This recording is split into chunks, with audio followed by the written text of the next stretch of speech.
I haven't said anything yet. Wait till the end, then you really applaud. Or maybe not. So there's a million ways to lose weight, but there's only a few ways to lose fat.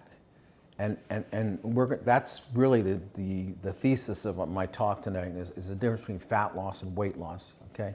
And why weight loss in this country, even though everybody thinks about it and talks about it, and it's all over the news, and there's every magazine at the grocery store you look at is, you can lose 20 pounds yesterday and all this nonsense, and because nobody's following the science. So the way my situation started, I was in internal medicine and a physical medicine rehab specialist, pain specialist, and I had all these guys coming in for back pain from car wrecks and injuries and just arthritis, and I was doing all these injections in their spines, and we give them steroids, and then they get fatter, and when you, as you guys know, when you get a little paunch, you kind of change the position of your back, and it makes it worse. So I thought, what's the right way to do this? And I was starting to get interested in nutrition because I was using omega-3s for my pain patients. I read an article about it and I started using it, and I was able to get them off the opiates and everything with high-dose omega-3s because those are anti-inflammatories. So I got a real hankering for nutrition, and I ended up researching it for 2 years, going to every conference I could, Harvard, et cetera, and just fell in love with the idea of preventative nutrition, because we are a sick country and almost all of it is due to this. It just is. I mean, this is the inflammatory engine of the body. The gut fat is what's killing us. And with all our technology and all our medications, lifespans haven't really changed. In fact, as of this year, lifespan is dipping for the first time in the history of the country. So can anybody relate to that? The before, the after, and the after, right? That's the story of dieting in America. It doesn't happen in other countries. You ever go overseas, like Europe or even Canada? Nobody's got a gut there. The men are all fit, flat bellies, and the women all are fit. It's just, and then you come into Minneapolis airport, and it's like, whoa, it's like coming to a different planet. So what are we doing differently than them? Okay, so we're going to talk about all these topics. So this is the problem. What's the real diet story? I could care less if you lost 10 pounds, or I care less if you lost 30 pounds in a year. I'd rather see you lose 10 pounds in 5 years, because that means you kept it off for 5 years. What matters is sustainability. That is the number one key, okay? People can lose weight on all these ridiculous diets. They can go keto, which is unsustainable. I mean, it's a nice cleanse, but it's not sustainable. Nobody can stay on it.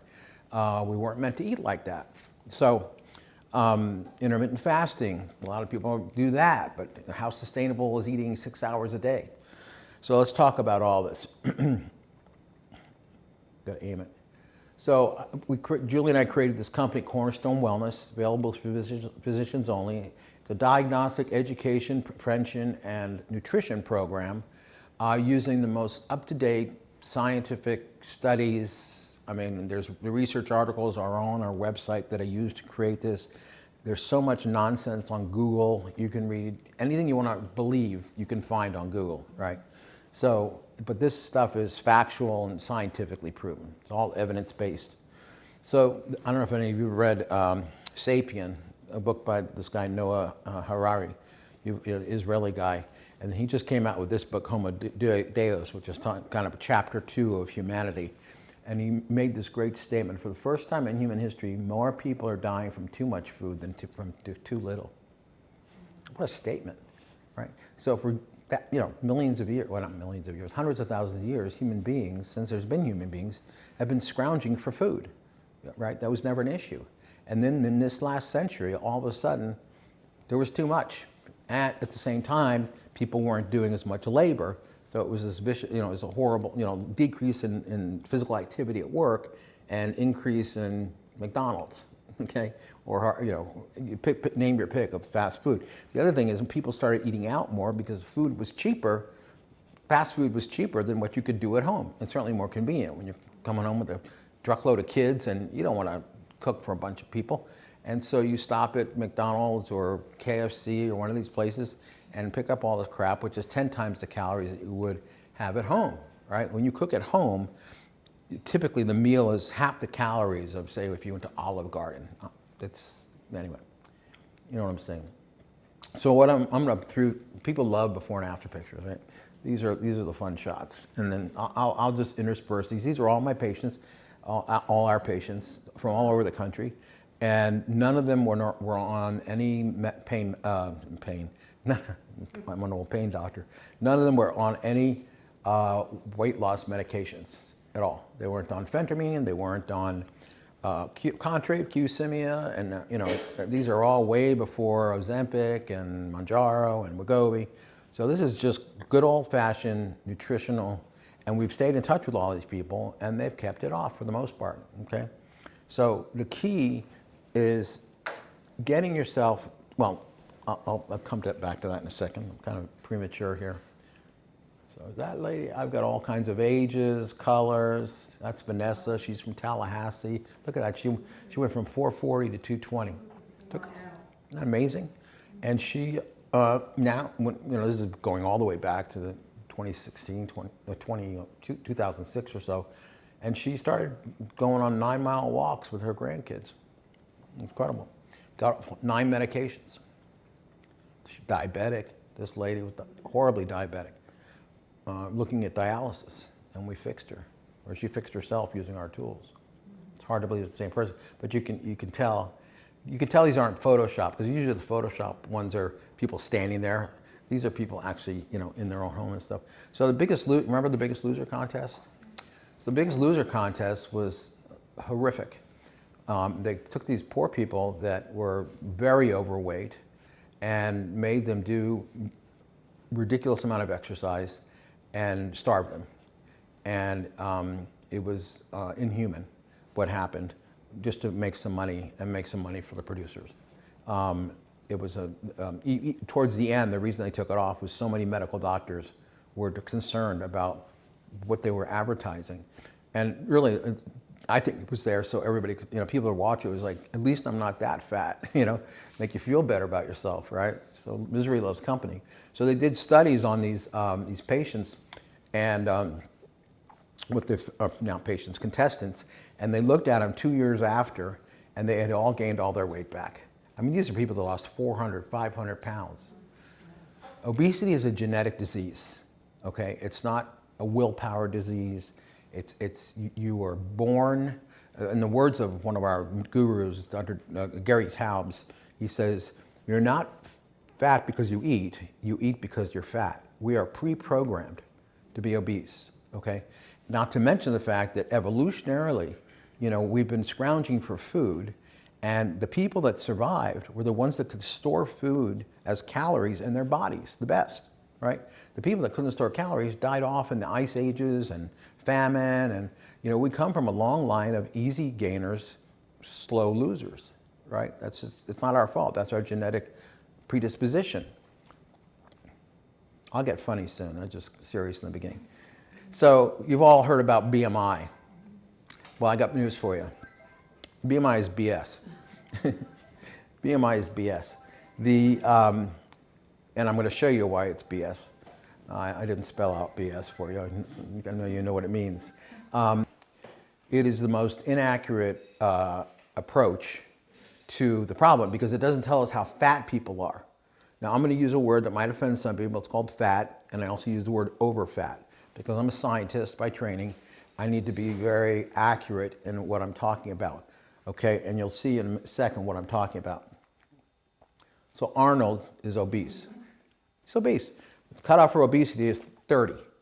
He's got a BMI of 33. Must be obese, right? He's 6% body fat in this, his Mr. Olympia front bicep pros, but his BMI is 33. Okay, so he went on a diet because he was told he was obese, and this is what he ends up with.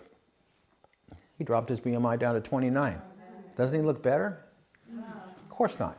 It's ridiculous. People come in different shapes and sizes, and the BMI is just height divided by weight. It was actually created by the insurance companies to figure out what to charge you for your life insurance based on your BMI. It has nothing to do with science, and unfortunately, most doctors talk about weight loss. They don't like the word fat. They're afraid they're offending people. I talk about fat loss and muscle maintenance. So we're all about fat loss while maintaining muscle. And I'm going to hammer this home with you guys. Muscle is what's going to save you, because that's where that's where all your little the little mitochondria, which are the little things in your cells that make energy, are in your muscle. So that's what burns the calories. That's the engine. Okay, your brain burns a lot and your kidneys burn a lot, but mostly your muscles. So as long as you keep your muscle, you're going to keep burning the same amount of calories. If you lose muscle, nobody in this room is going to get it back. Okay, if you're over the age of 21, you ain't getting it back unless you go on injectable testosterone or pellets or something like that. It's just not happening. That's not how the body works. So the key is to go on a program that is dedicated to maintaining your muscle by getting you enough, what? Protein? Exactly, protein. In a way you could do it on a daily basis while slowly losing fat. Now the medications, which we'll talk about, the injectables, they're fine, but you got to use them along with the protein. Otherwise you end up what we call skinny fat. You end up lighter, but you actually end up fatter. So this picture, just Dr. Yu has a machine called a DEXA in the corner over here where you lay down, and it's basically for osteoporosis, but they put a program in where you can actually test patients' body fat. And right here, the yellow represents the fat. These guys look exactly the same. They have the same BMI, okay, 28, 28. But look at the difference in fat. This guy is 4 times fatter than that guy, okay? We have women walking around that go on diets for a hobby, right? Every 3 months they do a diet, you know, the new diet that's on the cover of Women's Day or something. And they're just becoming fatter and fatter even though they're staying size 2. But the ratio of muscle to fat's going like that. And they're literally getting heart disease, right? Just like any obese patient. So their propensity to obesity-related comorbidities is the same as somebody that looks really big. And racially and culturally, it's very different. So for example, African Americans tend to keep the fat on the outside. So you see a lot of what we call healthy fat black people because they put their fat on the outside and they're perfectly healthy. The fat's not being stored internally. Whereas Asians, the Koreans, by the time a Korean is fat, they got so much fat in there. I've talked to a ton of endocrinologists are Indians, and there's these skinny little Indians, and we test them, and they're full of fat. And I ask them, how old was your dad when he died of a heart attack? Oh, 45, right? So the most important postulate here is thinking in terms of fat and muscle instead of weight. I mean, women have been dying and wanting to kill themselves when they get on that scale every morning, and just it ruins their day. And scale weight is not where it's at. Can you relate? All right. Now we're getting some smiles. Look at this girl. She lost only a pound. Look at the difference, right? Our very first patient, not to take too much time, our very first patient was a Mormon girl, big, chunky Mormon girl. And she was married to a family of 12 kids in a family practice. It was literally a family practice. The doctor was a doctor. The father was a doctor. And she tried everything. And we put her on our program, very first patient. And she came back a month later, and she'd only lost 2 pounds. And she'd been to the gym every day, and she was killing herself and doing our shakes and stuff. And she couldn't understand why she only lost 2 pounds. And the reality is she had lost 8 pounds of fat and gained 6 pounds of muscle. She looked completely different. She'd lost a dress size, and nobody could figure out why. We explained it to her. So that's when I was sold. So what we got to do as doctors is we like to measure stuff. Like we like to take blood and measure things on the lab and know where you're at. Obviously we examine people, but now with the EMR we don't examine anybody anymore. we just do labs and expensive tests. So let's talk about body fat measurement. So what we do is we have a device that we created at USC School of Medicine that measures body fat, muscle mass, or lean body mass, I should say, and metabolic rate. We then calculate metabolic rate. And it's a handheld device. Do we have one here? Perfect, thank you. She's wonderful, my wife and partner. So this is a device that just plugs it right into the computer. It takes 6 seconds, and you hold it out here. Electricity goes through your body, And because fat is a transducer or a insulator, fat is a great insulator. Muscle, which is full of salt water, the water, lymphatic tissue in your body, is a great conductor of electricity. So based on all these different formulas and doing DEXA, we were able to create algorithms and create these beautiful graphs. So this woman, if you look up at the top, she's 150 pounds, her lean mass is 100 pounds, and her total body fat's 32%. She's trying to get down to 24%, which is very fit. That's very fit. We don't use the word obese, we use the word at risk. So we medicalize. Obese has become a 4-letter word, right? Nobody wants to be called obese. A much more accurate term is at risk, because we medicalize the problem. When you get over 32%, you are at risk for fatty liver, which now is the #1 cause of liver transplants in women. It surpassed alcohol. That's how big our obesity, our fat issue is in our country. That's a serious disease, because 10% of people with fatty liver go on to cirrhosis, and cirrhosis kills you. Okay, so we use at risk. You can see the blue is the weight coming down, the red is her fat coming down, and the green is her muscle staying relatively constant. So if you look over here, she lost 35 pounds. And this is, I don't know how many months, I don't really care. I'm in no rush. Nobody should be in a rush to lose fat. She lost 5 pounds of lean, only 5 pounds of muscle, but she lost 35 pounds of fat. This is about as good as it gets. This is the start. I have another STAR patient here, you can actually see her. So what we do is we determine how many calories and how much protein you should be getting. You should be getting, if you're on a calorie restriction to some degree, and ours is a mild calorie restriction, you should be getting 1 gram of protein for every pound of lean body mass. Just give you some sense. I'm a pretty muscly guy, 6 feet tall and 65, but I still got some muscle left. I've got 175 pounds of muscle mass. So I should be on 175 grams of protein, which is a ton of protein. It's hard to get there. But that's how we decide how much protein you need. It's not a one-size-fits-all. You ever see people that have had bariatric surgery and they have got the arms flapping in the wind, right? All this folds of fat because they lost it so quickly. And wouldn't you know it, she gained back the 50 that she had lost and another 20, and she burst open her incisions from her tummy tuck and just got infected, of course, with MRSA. But she learned her lesson, and we did it the right way after that. As far as calories, we take your metabolic rate, which we determine. This woman's BMR, basal metabolic rate here, is 1,500 calories, and we just take 10% off that. So basal metabolic rate is the amount of calories you would burn if you were in a closed room, not moving, just your heart beating, your brain working, your kidneys working, but no exercise. Okay, and then on top of that, we've got exercise. So this is a live link. So if you're doing moderate exercise, light exercise, sedentary, whatever you are, that will tell you exactly when your goal date is to be whatever you want to be on there. So she's looking for 24%. So she would reach that on 7/21/2019 if she followed our plan exactly. So the protein goal is 101 grams because she's got 101 pounds of lean body mass. So it's very simple. This is how much protein you need, and this is how many calories you need.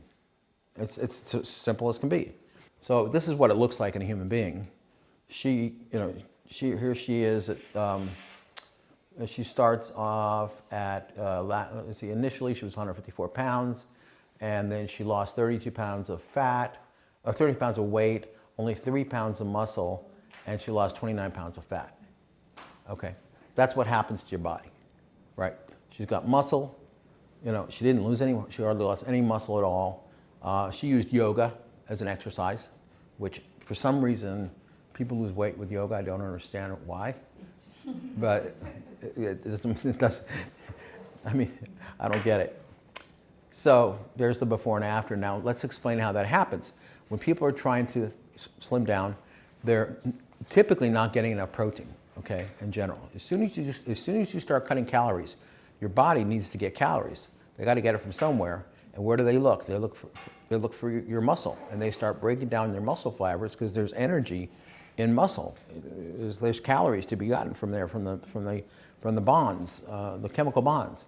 And so you start what we call catabolizing, or eating your own body, is basically what it is, the muscle. So you lose muscle, and because muscle determines your metabolic rate, that goes down, and then your calories you're burning per day has dropped permanently, okay? Particularly with women. It's never going to come back up, because it's very hard for women over the age of, say, 21 to build muscle.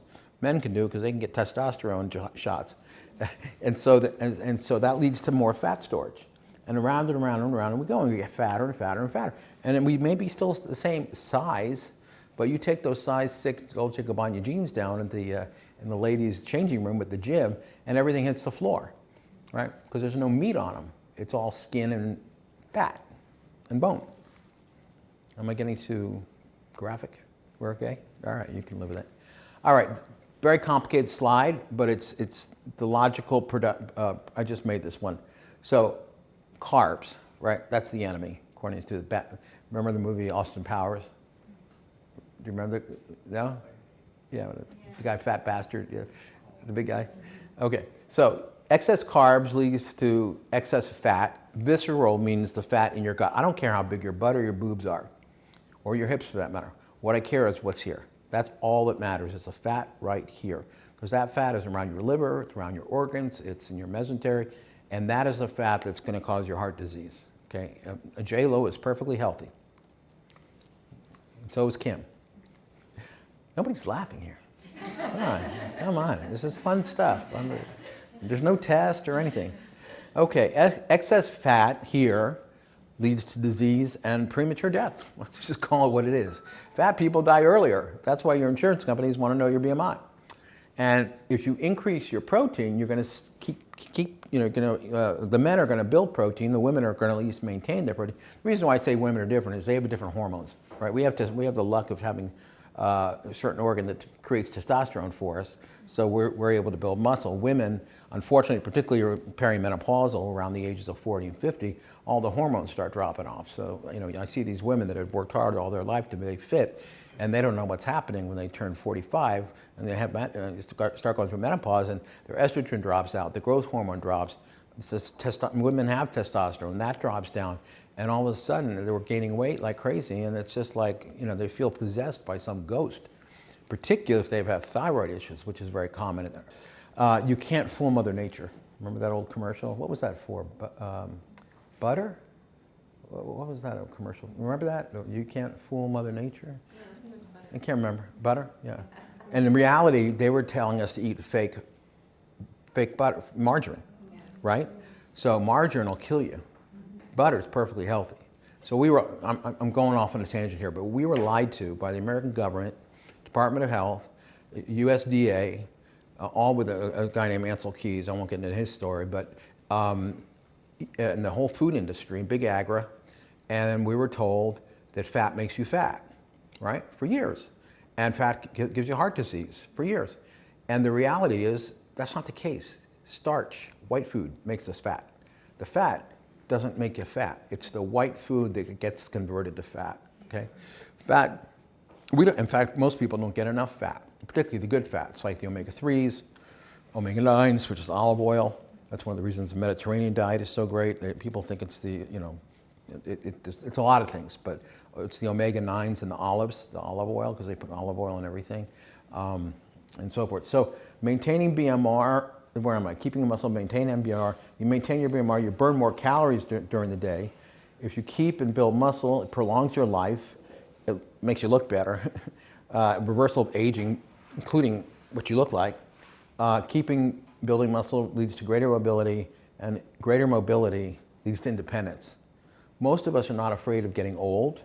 We just don't want to die in pain, and we don't want people taking care of us. Am I right? Independence is everything. Yeah, independence is everything. I'm a rehab doctor. That's what I did. I took people from quadriplegia, paraplegia, stroke, spinal cord injury, mass trauma, and brain injury, and made them functional again. That was my job. I ran a 65-bed rehab hospital when I left internal medicine and went into that because it just felt right. So once again, calorie intake is BMR minus 10%. Protein intake is a gram of protein per pound of lean body mass. There's so much healthy food out here, right? And we end up eating so much crap in this country because it's easy and it's cheap. So the shake you're getting, perfect timing by the way, thank you very much, she's got it nailed, is, let me tell you what you're going to be tasting. So first of all, you'll see this is the best tasting, creamiest consistency shake there is. What does it do? So what it's going to do is make sure you're getting enough muscle in a very simple, delicious way, very convenient. You won't have to worry as much about getting that protein that you need. It keeps you full, but it's not bloating. It's actually working on the satiety center in your part of your brain called the hypothalamus, with a naturally, not with an injection. In other words, this is a natural process. So it's not like it stops working. It's always going to work for you. And it's a whey protein, which is superior to all other proteins. How long have we been eating whey? Any guess? Did you ask if we eat whey? No. How long have human beings been drinking whey? Long time. 65 million years. Okay, that's when mammals started. What's the definition of a mammal? Two things, three things: hair, milk from the mother, and eggs, except for platypus, because platypus lays eggs and then it's the mammal. That's the only exception. So how long have we been eating pea protein? Sorry. They have all this pea protein out. What, 7 years maybe Orgain's been around, right? A rice protein, all these things that have never been around. We have no idea how this is affecting our body. But what was the very first drink you had? Mother's milk, right? And that's 80% whey. This stuff works. All these people say, well, humans are the only animals that drink milk after infancy. Well, that's because we can milk a cow. None of the other animals have opposable thumbs to milk a cow. You put milk in front of a little kitty cat or an old cat, she'll lap it all up. They love milk, right? Because it's good for them. If you ever want to know if something is healthy, feed it to your dog or your cat. They'll tell you. Say, arf! So it's got the highest protein content at 23 grams. It's got 50, well, actually we've increased the vitamins, 100 to 500%. We actually didn't increase the vitamins, but this is correct. But now they use something called daily value, or DVI. Some people have, anybody here have trouble with B12 and folic acid, folate? About 10% of the population, you guys don't need to know this, but about 10% of the population can't use B12 and folate because they can't methylate it, and that's how it's active form, so it gets stored in their liver and they get sick. So we pre-methylated it for them. We thought of everything. I don't even have, anybody here on Coumadin? Coumadin is a blood thinner. It's what we use in rat poison. It's blood thinner, and so people that have blood clots, that's how it kills the rats. Blood clots typically are pulmonary emboli. So all the other shakes have vitamin K in it. I didn't put vitamin K in because I want those people to have access to my shake. I mean, I really diligently, took me 2 years, and I had the help of a woman named Kayla Daniels, who's an RD PhD, wrote the book The Whole Soy Story, which is a big expose of the soy industry, and we worked so hard to create this shake. It's made in the largest supplement maker in the country. They're actually moving to Greenville. They're in LA. They actually have a plant in Greenville, but they're consolidating. We were getting our shakes in Orange County, California, but now they're trucking the entire business to Greenville, so right in your backyard. So we're going to be flying out here a lot. Hopefully not in the summer, because I grew up in Miami and I can't handle the humidity. That's why I live in California. It's got 6 different fibers for regularity, and one of the biggest problems, particularly in older people, with shakes is constipation, because let's face it, your body wasn't meant to take that much stuff in that quickly, and just doesn't have the enzymes to break everything down. So I put 6 different fibers. I don't put a lot of one fiber, I put 6 different fibers, which actually I've experimented on myself for about a year to find the perfect mix of fibers to ensure regularity. Because the last thing you want to do when you're trying to lose weight is have a bunch of poop, right, in your body that weighs a ton. Okay, enough about poop. All right, so this is, there's not going to be a test on this, but this shows how superior cornerstone is to everything. We're at the top. Everything's green. Green is good, red's bad. So for example, anybody here ever take Premier Protein? And does any of that look familiar? Optima, New Direction, Ideal Protein, Kachava. So what you see is we have the most, we're a true meal replacement. Now we want you to eat food. It's not a liquid diet. We want you eating food along with this. So think of it more as a supplement, protein supplement to get that protein level up. Only 120 calories. It's all natural. Almost nothing is all natural. Protein source, whey is the best protein. Some of these use soy, rice, grain, all this nonsense protein. I use milk we were given 65,000 years ago. Complete protein, yes, that means all the amino acids, particularly the branched chain amino acids. But pea protein, soy protein, it doesn't have, it's not a complete protein. Let's see, total carbs, 10 grams, only 4 grams of fat. And I told you about the vitamins, and it's got 72 minerals in it, 800 units of vitamin D3. Remember during COVID, everybody was telling you guys to eat more D3, especially African Americans, because the dark skin reflects the sunlight back, and you're not getting your conversion to D3. I think that's one of the reasons why obese patients were doing so poorly with COVID, because their D3 levels were abnormally low. When I was in medical school, nobody measured vitamin D3. We thought everybody was fully, this is America. There's no vitamin deficiency here. And then somebody started looking at vitamin D3 levels, and they're all low. Anybody here on vitamin D3? Mm-hmm. There you go. Prove my point. I've done this a million times. That's how I know the questions to ask. And it comes out to 11 cents per gram of protein, or $2.60 per serving, which is about the cost of a Starbucks. How much is a Starbucks coffee these days? Anybody? I don't go to Starbucks. Anybody? It's more than that. More than that. $3? What? $6? For a cup of coffee? Oh, that's a latte. Okay, a latte. Well, most people get lattes. So basically, you can have a latte, or you can have 2 meals with all these vitamins, minerals, protein. All right. So it's all about what's worth spending money on. So this is kind of like what a day would look like for you, orange shirt. So you'd be on probably about 1,400 calories a day.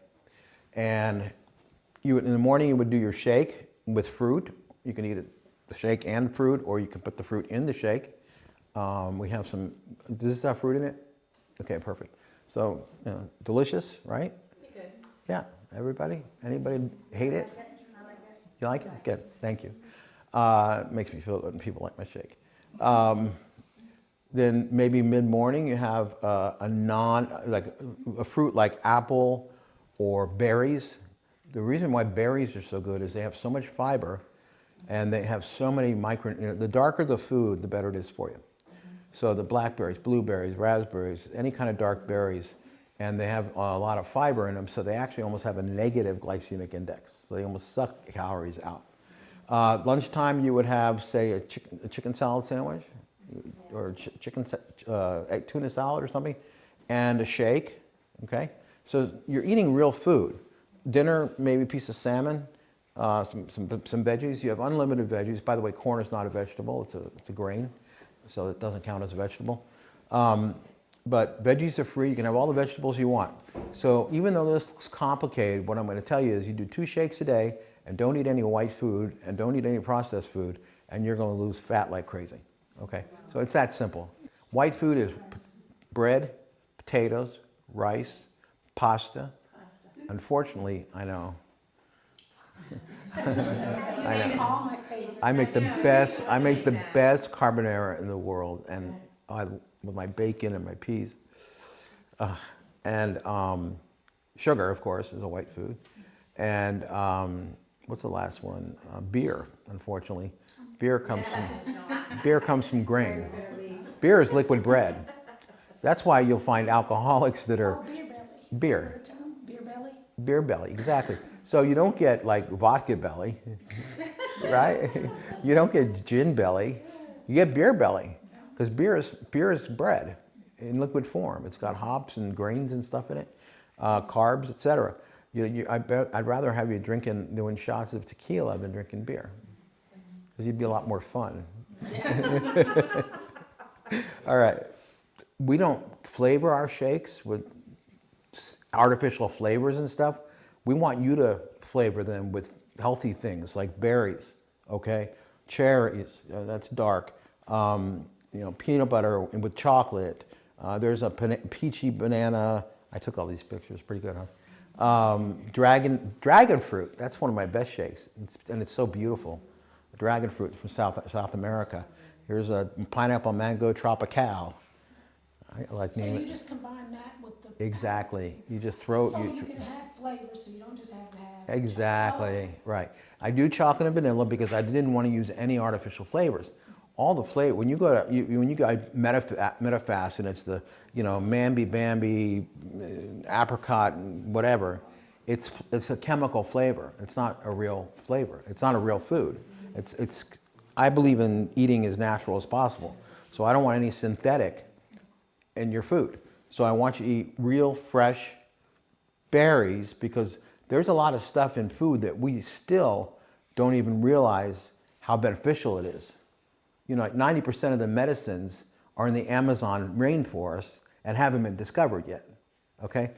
God gave us everything we need to live healthy. We're the ones that are screwing it up. Where does oatmeal fit in this? Oatmeal is not bad. Oatmeal is filling. It's a nice fiber. Yeah, I wouldn't worry about oatmeal. The problem with oatmeal is, the way I eat it is I put all the brown sugar on it and the raisins, make it taste good, right? God, I had some this morning at the hotel and it was cold. It was like cinnamon, there you go. So let's talk about these drugs. Anybody on Ozempic or Saxenda or, wow. Nobody? I got Ozempic. Which one? Ozempic. Okay, so these are amazing for your diabetes? Okay, so Ozempic is a life-saving drug. This whole class of drugs, the GLP-1 drugs, are life-saving for diabetics. They're a huge revolution in management, and they're just great drugs. But one of the side effects they found out was weight loss, right? So of course, drug companies being what they, and the obesity epidemic being what it is, the drug companies thought, hey, maybe we could, use this for obesity. So Ozempic is only used in, legally or by the books, let's say, for diabetes. But they took the exact same molecule, semaglutide, and made it into a drug called Wegovy, which is Novo, right? Novo Nordisk. Okay, so they turned that into, this is the only one that's actually indicated for weight loss. It's the same stuff, it's just a little bit more in terms of milligrams. And when you went on Ozempic for the first time, did you lose some weight? Yeah, I did a little bit, yeah. Yep. So, at that dose, people lose a lot, with Wegovy. But the problem is they're losing just as much muscle as fat. And like I said before, you're not going to get that muscle back. You got to eat enough protein if you're on this stuff. Otherwise, you're going to end up skinny fat. Okay? Skinny fat means you're skinny on the outside, but you're fat on the inside. And all your health depends on is what's in the inside. Your health doesn't care what you look like. Okay, this is a long slide. I don't even know if I should go through it, but these are life-saving diabetic drugs. They're very powerful. They cause what was called anorexia. You just don't want to eat when you're on them. And when you do that, you start eating your own muscle, right? The dose has to keep going up over time, and eventually it doesn't work anymore. And when you go off it, you gain all your weight back, right? So these drug companies, as brilliant as they are, said, of course, it's a forever drug. You got to be on it the rest of your life. Guess how much it costs? About $1,400 a month, right? So $24,000 a year. So drug companies are very smart. They own the country. I don't practice medicine anymore, so I can say that. I'm an outsider. The muscle loss results in lower metabolic rate permanently. You're not going to get that muscle back. So this is like the most important point I want you to remember. The most important thing to do if you're ever on those medications for weight loss is you gotta start from the beginning getting enough protein, because you're gonna lose muscle, and it's much easier to keep muscle than to lose it and try to gain it back, especially if you're over the age of 25. The average weight regain is 2/3 of what was lost. So say you lost 100 pounds, you go off the drug, within a year, you gain 67 back. It's crazy. Okay. There's no free lunch. No, that's a pun. Okay, so this is my quote. Regardless of which weight loss prescription you use, if you don't consume enough protein on the meds, in the long run, you will lose muscle, become fatter, and lower your metabolism for the rest of your life, making it more difficult to lose in the future. So you're sabotaging yourself, okay? They're great drugs. They're great drugs for diabetes. They're great drugs for fat loss if you use them correctly, which means getting all that protein along with. It's very, very hard. I've experimented with all these drugs to see what it felt like. I'm a big meat eater. Ribs are my favorite.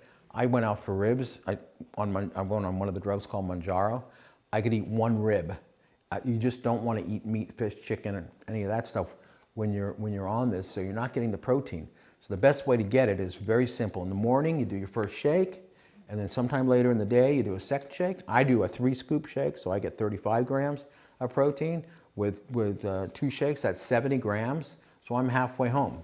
And then I just got to figure out a way to push some more fish and chicken down my throat. You got to keep that protein up.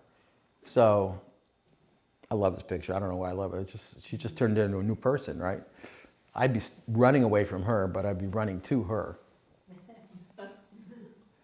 This is one of our endocrinologists up in Michigan. And this is her after she's been on our program with her 21-year-old beautiful daughter, Ukrainian. I think they're Russian or Ukrainian. I can't remember which. She's the same size as her daughter. It's incredible. All right, let's talk about something near and dear to our hearts, carb addiction. Human beings, particularly women, are addicted to carbs. Now, why is that? I'm a big believer in evolution. So human beings, in order to be born, have to have a mother that it has enough fat on her body to carry a fetus to term and also produce milk.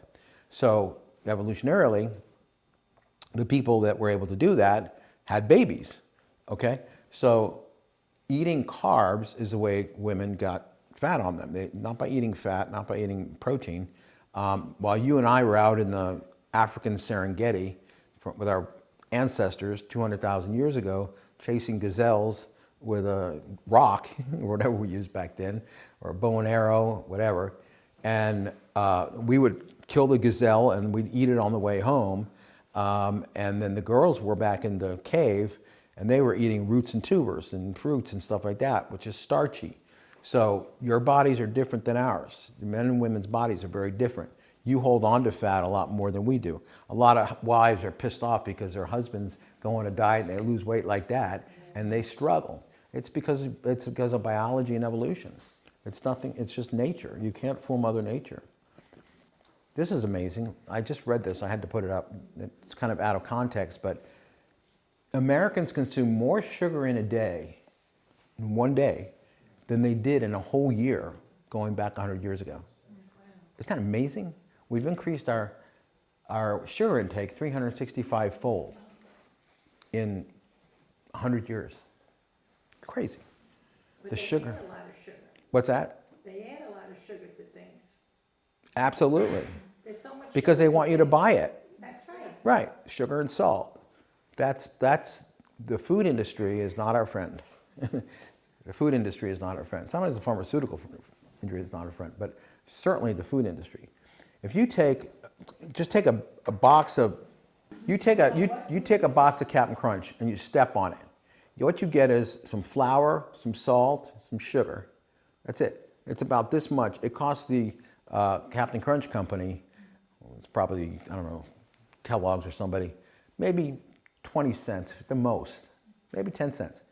What's a box of Captain Crunch cost? $5.50, especially now. It's insane, the profit margin on this stuff. Meat's different, the protein's different. It's much more expensive. So the carb addiction cycle is really important to understand. And we can all relate to this just as human beings. So you have, you're driving to work and you're kind of still sleepy and you stop at Krispy Kreme. Do they have them, Krispy Kremes here? That's my favorite, that's why I say it. And you pick up that, that glazed donut that's just dripping with sugar and you eat it on the way, looking like a pig in the car and drinking the coffee from there with 5 scoops of sugar in it. And and your blood sugar goes up, duh. Of course it does. And then your body releases insulin. Do you remember the old cartoons in elementary school where it was like Disney about the body, and they had the guy with the lever releasing, the insulin into the body? I don't know if you remember those. I loved them. And that's probably why I went to medicine. And so the body releases insulin. The problem is 2 things. We'll talk about that in a second. So it releases insulin, which insulin is the fat storage hormone. So it's going to take that sugar from what you're eating, send it to the liver. The liver is going to convert it into fat, and then it's going to send the fat to your fat cells. Okay? And that will lower, because the sugar is going there, your blood sugar level goes down, and then you get more cravings. So everything in nature is a cycle. Nature doesn't work linear. Nature is around and around, right? Even the water cycle on Earth is, lakes, rivers evaporate, back down again. Nothing is just in a straight line. Sugar lights up our pleasure center. Something else lights up our pleasure center, cocaine. It's the exact same spot, okay? And actually, I just learned today from the rep for one of the weight loss drugs, Wegovy, that it actually acts on that part of the brain as well, the pleasure center. So it's giving you a fake sense of satisfaction. But eventually you figure it out and your brain doesn't respond to it. But the fact that sugar is such a, even mammals like bears, remember Winnie the Pooh? When he climbs up the tree and he's trying to get the honey out of the beehive and he's getting stung all over the place? Or monkeys and these movies about Africa, shows about Africa, they go up there, they're trying to get that beehive because they crave sweetness just like us.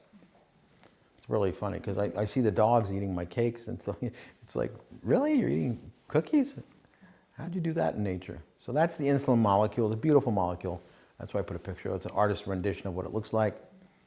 It's the fat storage hormone. So insulin overshoot, this is really important. So when you take some sugar, when you take something that has sugar in it, or starch, because by the time starch gets to here, it's turned to sugar. So whether it's a potato or a bowl of sugar, it's the same exact stuff, okay? Starch is sugar. And it becomes sugar as soon as it leaves your mouth, because the enzyme that breaks down sugar is right there in your mouth. So by the time it gets to your stomach and your small intestine, everything's turned to sugar. And what happens is you eat a meal and there's some sugar in it or starch, and your body releases insulin and it drops the sugar level. And all of a sudden your sugar level is lower than it was before when you started. So what do you got to do? Buy more sugar, right? So that's what we do day after day, week after week, month after month. Does that make sense to everybody? We're all sugar freaks.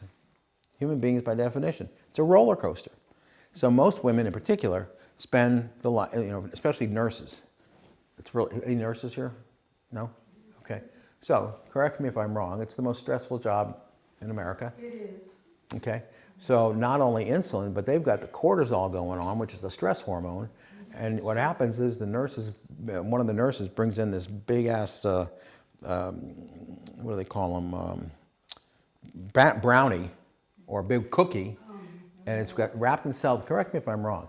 It's wrapped in cellophane, and everybody kind of steals a little bit off the edge and takes it, and their blood sugar goes up, and then they go and tend to their 12,000 patients to one nurse ratio, and then they finally make it back to the little break room and grab another piece because their blood sugar's in the toilet, and it's up and down, up and down, and up and down, and that's why so many nurses have weight issues.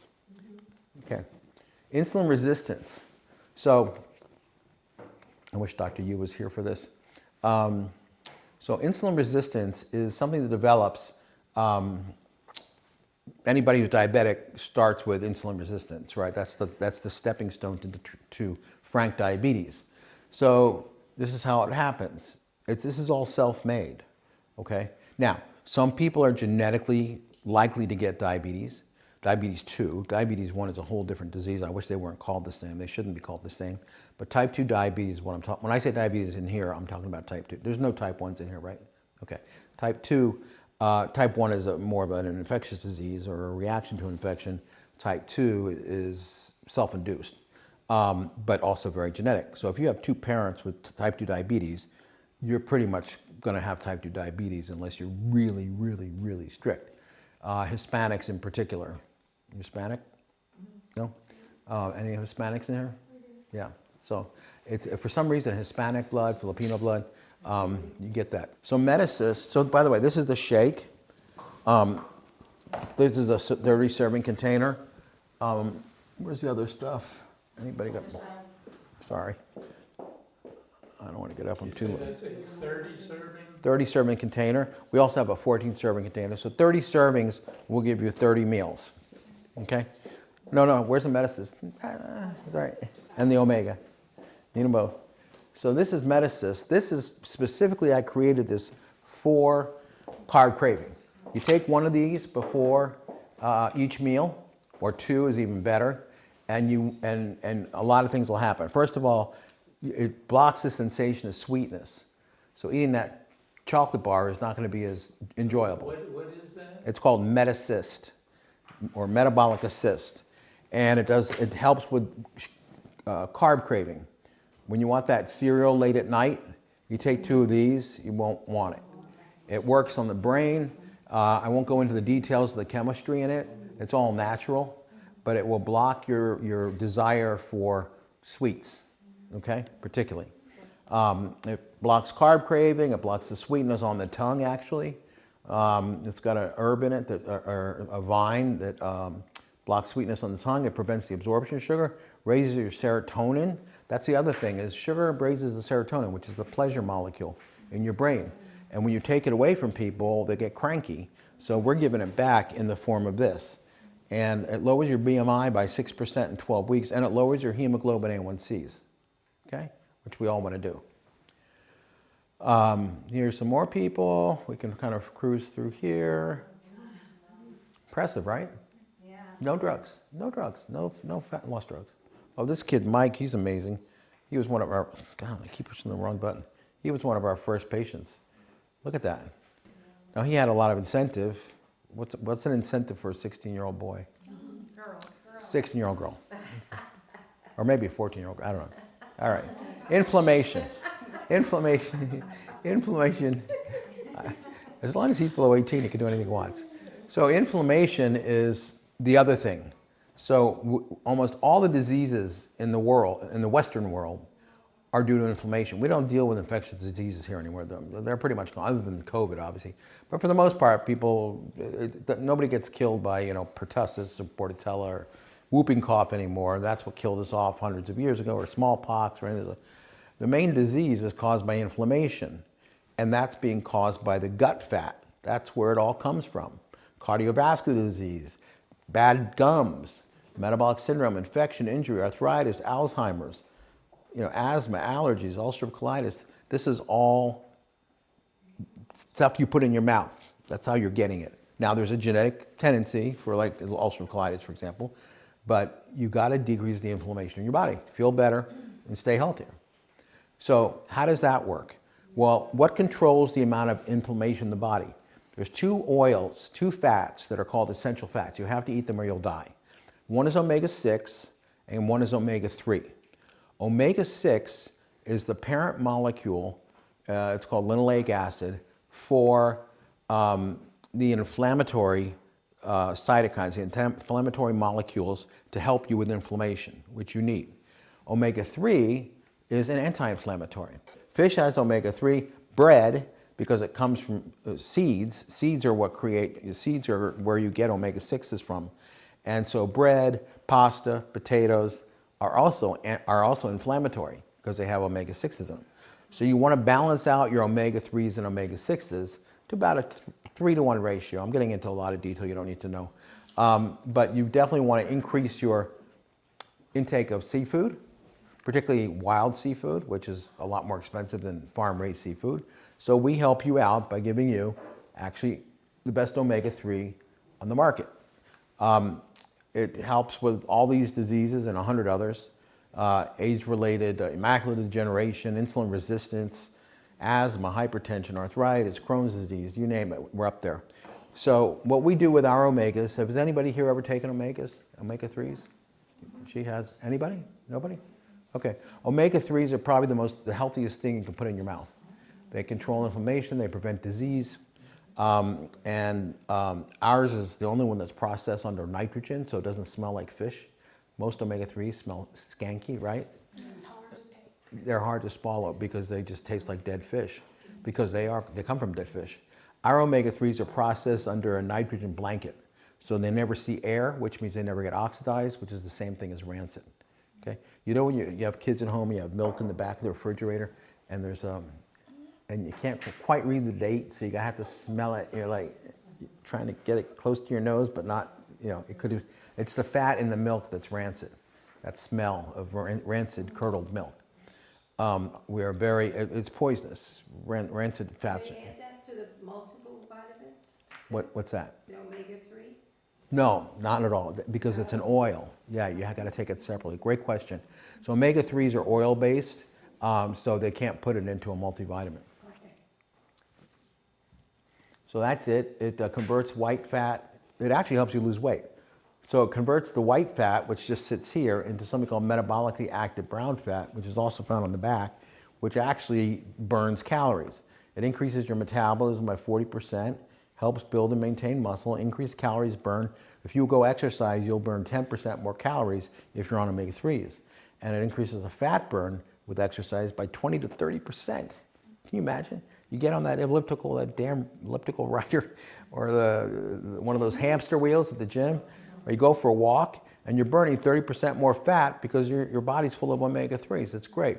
It makes you feel so good. It's phenomenal for osteoarthritis, older people when their joints hurt. And in fact, the way we discovered it was the rheumatoid patients back in the 1600s, 1700s in England, when the cod fishermen would come back to shore, and these cod that are really big fat fish, they throw them up on the wharf, and they'd split open, and inside was all this white stuff, which was basically cod liver oil. Remember when your mom gave you cod liver oil? It's the healthiest thing in the world. Right, it tastes horrible. It's disgusting, but it probably kept you alive. So these old ladies with their gnarled fingers would go get all that fat and put it in a burlap sack and take it home, and they would eat that stuff, and it helped with their rheumatoid arthritis. It's great for aches and pains. You're learning all kinds of history here and geography. It decreases the waist size and hip to hip ratio, and it prevents fat regain.